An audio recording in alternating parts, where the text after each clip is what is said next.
شادی سے 4 دن پہلے ہماری بہن نے ہم سے اپنی جائیداد کا حق مانگ لیا۔ کہنے لگی جہیز رہنے دیں، مجھے میری حصے کی زمین الاٹ کر دیں۔ ہمارے ہاں اس سے پہلے کبھی ایسا نہیں ہوا تھا کہ کوئی عورت یا لڑکی اپنے باپ یا بھائیوں سے اپنی زبان میں اپنا حق مانگے۔ ہمارے بڑوں نے بہن کو بہت سمجھایا کہ ایسا نہیں کرتے، ہم گاؤں میں بے عزت ہو جائیں گے کہ ان کی بیٹی اپنا حصہ اپنی زبان سے مانگ رہی ہے۔ لیکن بہن تھی کہ پیار کی زبان سمجھنے کے بجائے الٹا گھر والوں سے جھگڑا کرنے پر اتر آئی اور معاملہ عدالت میں لے جانے کی دھمکیاں دینے لگی۔ ہم سخت پریشان تھے کہ اب 2-3 دن میں ساری برادری گھر آنے کو تیار ہے اور یہاں ایسا ماحول بن گیا ہے کہ شاید یہ شادی بھی رک جائے یا انکار کرنا پڑے یا پھر چپ کر کے اس کے حصے کی زمین اس کے حوالے کر دی جائے۔ جب مجھے ملک سے باہر یہ خبر پہنچی تو یہ سب سن کر میرے ہاتھ پاؤں کام کرنے سے انکار کر گئے۔ بھوک مٹ گئی، کفیل میرے کام نہ کرنے کی وجہ سے مجھ سے ناراض اور میں خوشی کو غم میں تبدیل ہوتا دیکھ کر نڈھال ہو گیا، کیونکہ میں 9 سال سے ملک سے باہر تھا اور اپنی بہنوں کے گھر بسانے کے لیے محنت کر رہا تھا۔ اکیلا بیٹھ کر سوچوں تو لگتا تھا کہ میری بہن اپنی جگہ ٹھیک ہے، کیونکہ شریعت اسے اپنا حق لینے کی اجازت دے رہی تھی، تو ہم کون ہوتے ہیں انکار کرنے والے؟ اور جب مجھے گھر سے کال آتی تو لگتا کہ مجھے اپنی بہن کے پاس جا کر اسے سمجھانا چاہیے کہ ایسا ٹھیک نہیں، ہم بے عزت ہو جائیں گے، لیکن کیا کرتا؟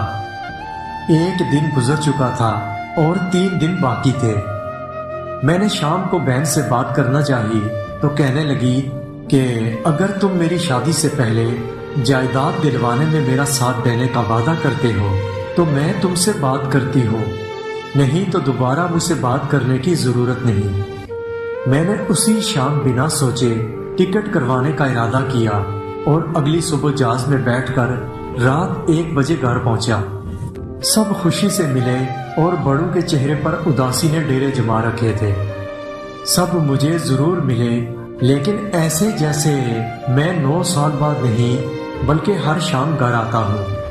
اکیلی بیٹھی بہن کے پاس پہنچا تو میں نے محسوس کیا کہ وہ شدت سے میرا انتظار کر رہی تھی اور مجھے دیکھتے ہی مجھ سے لپٹ گئی اور ہم دونوں بے اختیار رونے لگے۔ میں حیران تھا کہ فون پر بات کرنے سے انکار کرنے والی مجھے اتنی شدت، محبت اور خلوص سے کیسے مل سکتی ہے۔ خیر، ملنے کے بعد ہم دونوں بیٹھے۔ 9 سال بعد ہماری شکلیں کافی تبدیل ہو چکی تھیں، لیکن دل وہی 9 سال پہلے والی جگہ پر اٹکے ہوئے تھے۔ باتیں شروع ہوئی تو کہنے لگی بس مجھے میری زمین مل گئی ہے، مجھے میرا حق بھی مل گیا ہے، مجھے میری خوشیاں بھی واپس مل گئیں، یعنی مجھے میرا بھائی مل گیا تو جیسے مجھے سارا جہان مل گیا۔